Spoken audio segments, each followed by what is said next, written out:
Assalamualaikum warahmatullahi wabarakatuh. Sahabat muslim rahimakumullah. Selamat datang kembali di channel Permata Islam yang membahas seputar kisah islami penuh hikmah. Di berbagai belahan dunia, layar-layar berita internasional menampilkan peta yang sama, namun dengan titik api yang berbeda. Dalam rentang waktu yang terasa nyaris bersamaan, dunia seperti bergerak tanpa aba-aba. Bukan satu peristiwa besar yang mencuri perhatian, melainkan beberapa kejadian serius yang muncul hampir beriringan, seolah sejarah sedang membuka banyak halaman sekaligus. Tidak ada jeda bagi publik global untuk mencerna satu krisis sebelum krisis lain menyusul, menumpuk, dan saling menindih. Dari Timur Tengah, laporan-laporan darurat kembali mengalir. Iran dilaporkan kembali melancarkan serangan ke wilayah Israel. Kata kembali menjadi penting, karena ini bukan permulaan, melainkan kelanjutan dari rangkaian panjang ketegangan yang belum pernah benar-benar berakhir. Sirene, pernyataan militer, dan analisis strategis kembali memenuhi ruang publik, seakan dunia sudah terlalu akrab dengan bahasa perang. Tidak ada lagi rasa terkejut yang utuh, yang ada hanyalah kewaspadaan dingin, seolah konflik telah menjadi ritme yang diterima. Hampir di waktu yang sama, dari belahan dunia lain, kabar mengejutkan datang dari Amerika Latin. Presiden Venezuela dilaporkan ditangkap. Sebuah peristiwa politik besar yang dalam kondisi normal akan mendominasi pemberitaan global selama berhari-hari. Namun kali ini, kabar itu tidak berdiri sendiri. Ia hadir bersamaan dengan dentuman konflik di Timur Tengah, tenggelam dalam arus berita yang sama-sama berat, sama-sama mengandung implikasi besar bagi stabilitas kawasan dan dunia. Dua peristiwa ini terjadi di wilayah yang berjauhan, dengan latar belakang sejarah dan kepentingan yang berbeda. Namun kemunculannya yang nyaris bersamaan menimbulkan satu kesan kuat. Dunia tidak sedang menghadapi krisis secara bergantian, melainkan serentak. Api tidak lagi menyala satu persatu, tetapi muncul di banyak titik dalam waktu yang berdekatan, menciptakan panorama global yang sulit diabaikan. Disinilah banyak pengamat mulai menarik garis penghubung. Bukan untuk menyamakan konteks Iran-Israel dengan krisis politik Venezuela, melainkan untuk melihat polanya. Dunia hari ini tidak memberi ruang bagi satu konflik untuk selesai sebelum konflik lain dimulai. Setiap kejadian besar seolah membuka pintu bagi kejadian besar berikutnya, menciptakan lapisan-lapisan kegelisahan yang saling memperkuat. Masyarakat global pun berada dalam posisi yang aneh. Terlalu banyak peristiwa penting untuk benar-benar dipahami satu persatu, namun terlalu signifikan untuk diabaikan. Ketika perhatian terbelah, empati menipis, dan kewaspadaan berubah menjadi kelelahan kolektif. Dunia seperti dipaksa untuk menerima kenyataan bahwa ketidakstabilan bukan lagi anomali, melainkan kondisi yang berulang. Dalam catatan sejarah, masa-masa seperti ini bukanlah hal baru. Kekacauan besar jarang hadir sendirian. Ia hampir selalu datang beriringan, saling menumpuk, dan muncul dalam bentuk yang berbeda-beda, perang di satu tempat, krisis kekuasaan di tempat lain, namun dengan satu kesamaan, terjadi dalam waktu yang terlalu berdekatan untuk disebut kebetulan. Dan pola itulah yang kembali terlihat jelas ketika konflik lama di Timur Tengah kembali menyala, seakan menegaskan bahwa kekacauan besar memang jarang hadir sendirian. Serangan Iran ke Israel tidak muncul sebagai kejutan mutlak bagi para analis maupun masyarakat kawasan. Ia datang sebagai kelanjutan, sebagai bab lain dari cerita panjang yang tidak pernah benar-benar ditutup. Dalam konflik ini, tidak ada momen resmi yang bisa disebut sebagai awal mutlak, dan tidak ada pula tanda yang jelas tentang akhir. Rangkaian ketegangan antara Iran dan Israel sudah berlangsung bertahun-tahun, bergerak naik turun seperti gelombang yang sesekali tenang di permukaan namun tetap bergolak di bawah. Serangan hari ini selalu memiliki jejak kemarin, baik berupa ancaman terbuka, operasi balasan, maupun perang bayangan yang tak selalu diumumkan ke publik. Karena itu, ketika laporan tentang serangan terbaru muncul, dunia tidak lagi bertanya, mengapa, melainkan, kapan berikutnya. Inilah wajah perang modern yang berbeda dari perang klasik. Tidak ada deklarasi resmi, tidak ada garis depan yang jelas, dan tidak ada pernyataan kemenangan yang menandai berakhirnya konflik. Perang datang, berhenti sebentar, lalu muncul kembali dalam bentuk yang sedikit berbeda. Kadang berupa rudal, kadang serangan terbatas, kadang hanya ancaman yang sengaja dibiarkan menggantung untuk menekan lawan secara psikologis.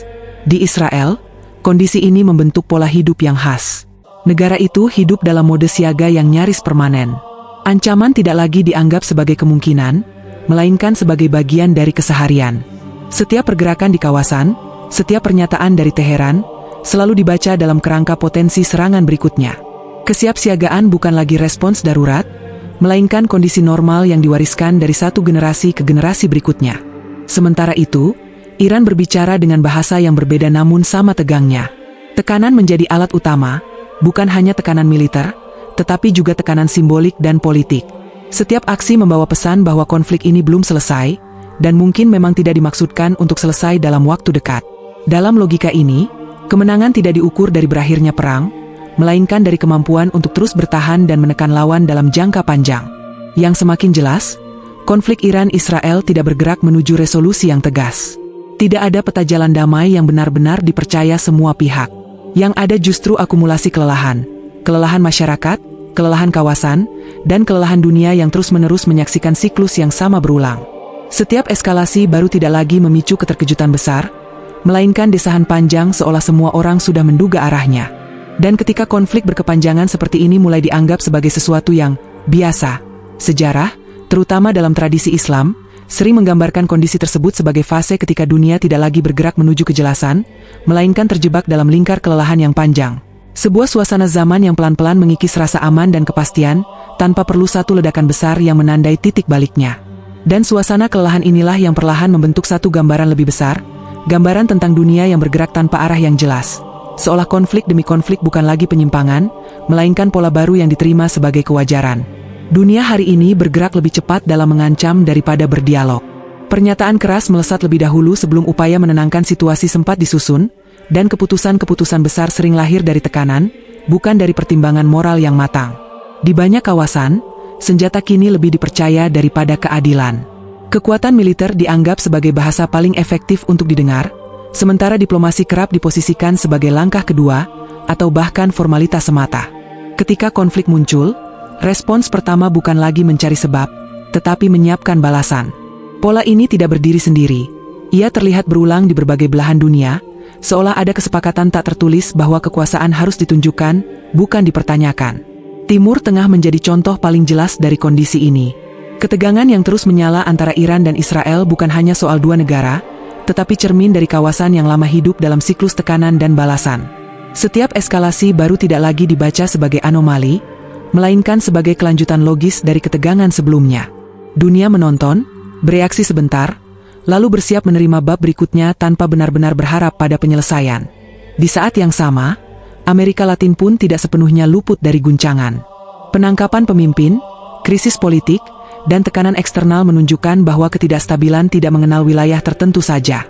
Ketika satu kawasan memanas karena konflik bersenjata, kawasan lain bergejolak karena perebutan kekuasaan dan legitimasi. Semua bergerak dalam rentang waktu yang berdekatan, memperkuat kesan bahwa dunia sedang memasuki fase kegelisahan kolektif.